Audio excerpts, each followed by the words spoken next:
respeto sa dignidad ng tao at sexualidad ay karapatan dapat igalang sa mundo na puno ng iba't ibang kulay.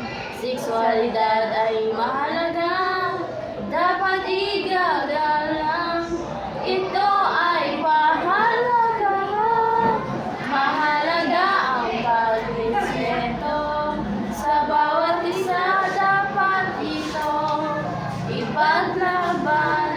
Ito ay hindi mabibili. Ito ay sobrang halaga.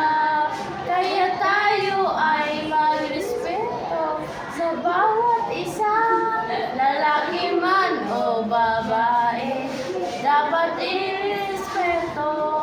Matanda man o bata, dapat irespeto.